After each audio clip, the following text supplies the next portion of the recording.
नमस्कार मंडळी, मी तुमचा लाडका मित्र वरद विजय चव्हाण आणि मी तुम्हा सर्वांचं माझ्या युट्यूब चॅनलमध्ये स्वागत करत आहे. मंडळी, स्वरगंधर्व सुधीर फडके हा सुधीर फडके साहेबांवर आधारित असलेला एक सिनेमा होता. म्हणजे त्यांचाच बायोपिक होता. जेव्हा हा सिनेमा रिलीज झाला तेव्हा या सिनेमाबद्दल मिक्स्ड ओपिनियन्स होते.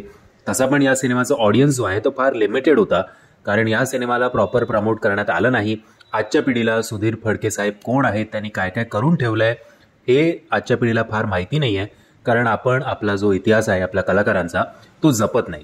अनफॉर्च्युनेटली या सिनेमाने बॉक्स ऑफिसवर काही फार चांगली कामगिरी केलेली नाहीये, पण त्यातल्या त्यात असं म्हटलं जात आहे विकिपीडियानुसार की या सिनेमाने जवळपास 2,60,00,000च्या आसपास कमाई केलेली आहे. आता या सिनेमाचं बजेट विकिपीडियाला सुद्धा माहिती नाही आहे.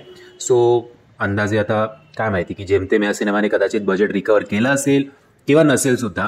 तुम्हाला या सिनेमाच्या बजेटबद्दल काय माहिती असेल तर कृपया कमेंटच्या माध्यमातून कळवा. एनिवेज, जर तेव्हा तुमची इच्छा असेल की हा सिनेमा आपण सिनेमागृहात जाऊन बघायला हवा होता, पण काही कारणास्तव तुम्हाला तो बघणं जमलं नाही, तर आता तुमच्याकडे संधी आहे. तुम्ही हा सिनेमा OTTवर बघू शकता. कुठल्या OTT प्लॅटफॉर्मवर आणि केव्हापासून?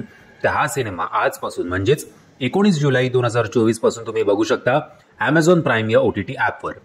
म्हणजे हा सिनेमा नक्की बघा आणि थिएटरमध्ये समजा नसेल जमलं तर OTTवर तरी आपल्या मराठी सिनेमांना भरभरून प्रतिसाद द्या. मी आशा करतो तुम्हाला हा व्हिडिओ आवडला असेल.